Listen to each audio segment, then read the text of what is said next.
Peggy 18. I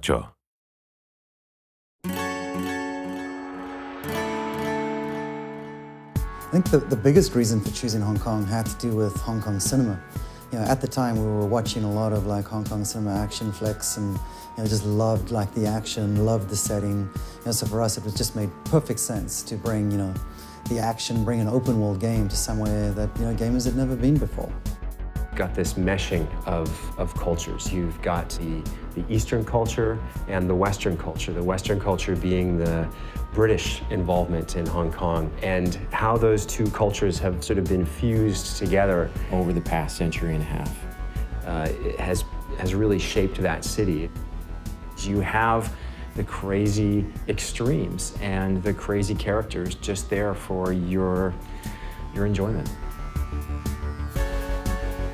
Watching movies, we all love watching action movies, but that wasn't enough. And reading books, and there are lots of them about the cops' relationship with the triads, that wasn't enough.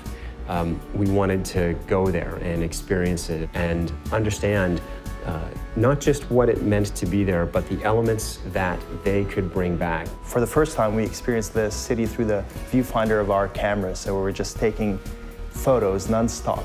There are parts of the city where it felt like you were just walking in a canyon of signage, you know what I mean? And then from there, the following day, you go to a different part of the city where it feels vast and open and modern. And you're seeing a building that's over 100 stories tall, and next to it, there's a tiny little temple. You see guys hanging out on a street corner who look like they were in a street fight, and they were triad guys who actually were in a street fight. The key for us about the triads and about Hong Kong was just how interwoven like the triads are into society. It's not like there's a bad guy that you can point to the whole time. They're part of the fabric. We were really lucky to be able to talk to people on both sides, the police and the triad. We talked to a member of very high up, and I guess you'd call it the Hong Kong Secret Service. He was fascinating to talk to, just in terms of understanding what the threats were in Hong Kong. We talked to a couple of members of the triads as well, who took our writer into some very interesting places. He never felt at risk, but he learned some interesting things. We heard a story when we were there with one of our contacts driving around the city. He told us about a particular entertainment figure who, during his program, had said some rather nasty things about one of the local triad leaders, and that this guy was chopped. Chopped being the term of being attacked by a triad but left alive. No sooner had he told us the story than we drove around a corner, and he said, well, there he is. And sure enough, there was this guy walking down the street who we passed, who was years after the attack, but very visibly limping and very visibly maimed. Hong Kong has such a kind of chaotic and multi-layered architectural approach to it, which allowed us to do many new things with the way the player traverses the environment. We've basically taken the essence of the city, the essence of the lifestyle, and designed all of our gameplay mechanics around that so that we can basically embrace the culture, but also create an experience where players will actually feel like a, gangster.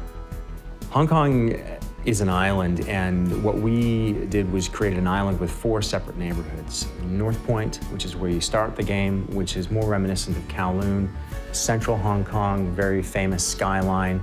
Kennedy Town, built on the side of one of the hills in Hong Kong, more of an affluent neighborhood. And then Aberdeen Harbor, around the back of the island. The traffic is on the left-hand side of the street.